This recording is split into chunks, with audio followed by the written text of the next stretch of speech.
Good morning. We will have today another very busy agenda. For us, of course, the most important topic is the effects of the Russian aggression against Ukraine. And today I will welcome, on behalf of Romania, the launch of the new EU assistance mission for military in Ukraine, for Ukraine. And of course, Romania will have a national contribution to this mission. We have to continue to pressure Russia, and from that perspective I will express our support for more restrictive measures regarding Russia, regarding Belarus. And of course I will inform the colleagues about the support of Romania for the creation of a mechanism which will investigate and prosecute the crime of aggression in Ukraine, but we have to find, of course, a sound legal basis for that. I will inform also the colleagues about the multi-layered support of Romania for Ukraine, which continues, especially as far as the transit of Ukrainian grain. Over 6.5 million tons of grain have transited Romania since the beginning of the conflict. Also, we are improving our interconnectivity with Ukraine. We have opened last week, in the presence of the Romanian and the Ukrainian prime ministers, a new cross-border point with Ukraine, which is the first which Ukraine has opened with an EU member state after the start of the war in Ukraine. We will discuss, of course, and I will point out the importance of supporting the Republic of Moldova, which is very much affected by the energy security vulnerabilities.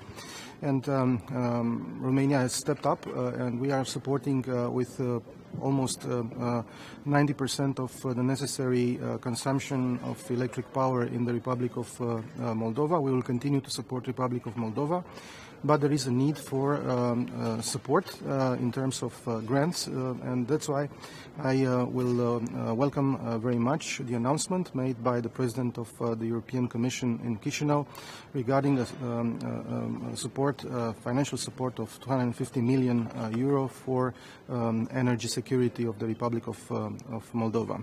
The Moldova Support Platform, which was created by Romania, Germany, and France in April, and which had already two conferences, one in Berlin in April and one in Bucharest in July. We'll have another meeting in a week time in Paris on the 21st of November, and this will be a great opportunity also to gather more direct assistance, grants for the Republic of Moldova, especially in order to cope with the energy security challenges.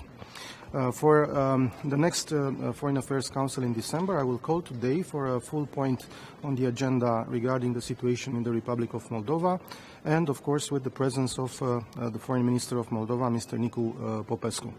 Then I will take part in a few minutes in a working breakfast together with Sviatlana Tikhanovskaya, the leader of the opposition of Belarus. I will express once again the support of Romania, which is in concrete terms, with a lot of contributions from my country in terms of money for the freedom of the media and so on.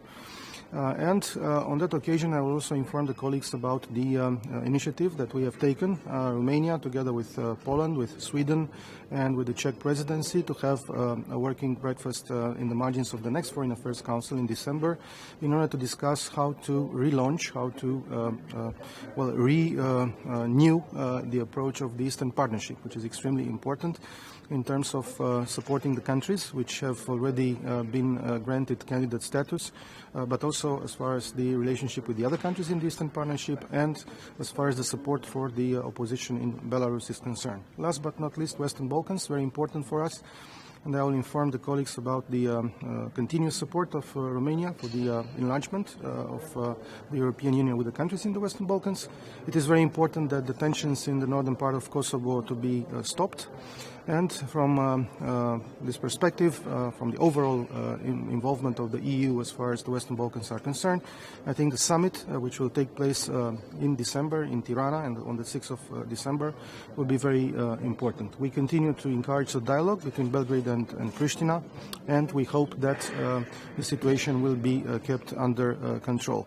And I would also welcome an assistance package for support for the energy security in the Balkans. It's under preparation, as you probably know, worth of 1 billion euros. It's very important to have this support for the region.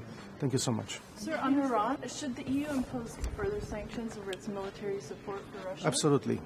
We very much support further sanctions on Iran.